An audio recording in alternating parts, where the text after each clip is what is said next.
Hi guys, welcome to my channel. நீங்கள் என்ன video பார்க்க போகிறோம்னா, கிறிஸ்டல் பீட்ஸும் கேஜ் வேரும் வச்சு அழகான ஒரு பிரேஸ்லெட் பார்க்கலாமா. இதுக்கு வந்து கேஜ் வேர் 3 லேயராக கட் பண்ணி எடுத்திருக்கேன். அது வந்து எண்டில் வந்து ட்விஸ்ட் பண்ணி விட்டுக்கணும். இந்த 3 லேயர்லேயும் கிறிஸ்டல் பீட்ஸ் கோக்க போகிறோம். ஒன்றுத்தையும் வந்து 20 கோத்து வச்சுருக்கேன். அப்போ தான் வந்து கரெக்டாக இருக்கும் என்னோட கை சைஸுக்குன்றதுனால நான் 20 பீட்ஸ் கோத்து வச்சுருக்கேன். ஃபுல்லாகவே 3 லேயர்லேயும் கோத்துக்கிறேன். அடுத்து இந்த எண்டில் வந்து ஒரு பீட்ஸ் வச்சுட்டு ட்விஸ்ட் பண்ணி விட்டுக்கிறேன். ஏன்னா வந்து பீட்ஸ்லாம் கீழே கொட்டாமல் இருக்கிறதுக்காக ஃபுல்லாத்தையும் வச்சு ட்விஸ்ட் பண்ணி விட்டுக்கிட்டு இப்போ வந்து ஸ்டாண்டில் வந்து செட் பண்ணிவிட்டு ஒரு ஹூக் வச்சு டைட்டாக பண்ணிக்கிறேன். அப்போ தான் வந்து நமக்கு பின்னுறது கரெக்டாக இருக்குன்றதுனால நான் ஒவ்வொரு பீட்ஸாக வச்சு தான் ஃபுல்லாகவே பண்ண போகிறேன்.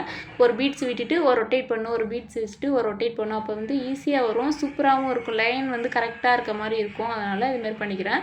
இப்போ லாஸ்ட் எண்ட்லேயும் அதுமாரி ட்விஸ்ட் பண்ணி விட்டுக்கிறேன். ட்விஸ்ட் பண்ணி விட்டுட்டு எக்ஸ்ட்ரா அவ்வளோ கட் பண்ணி எடுத்துட்டா அழகாக பிரேஸ்லெட் ரெடி ஆகிடுது. ரொம்ப க்யூட்டாக இருந்துச்சு. என் கைக்கு போடும்போது ரொம்ப அழகாக இருந்தது. இது எப்படி இருக்குன்னு சொல்லிட்டு மறக்காமல் கமெண்ட்டில் சொல்லுங்கள். நெக்ஸ்ட் வீடியோவில் பார்க்கலாம். தேங்க்யூ ஃபார் வாட்சிங். பாய்.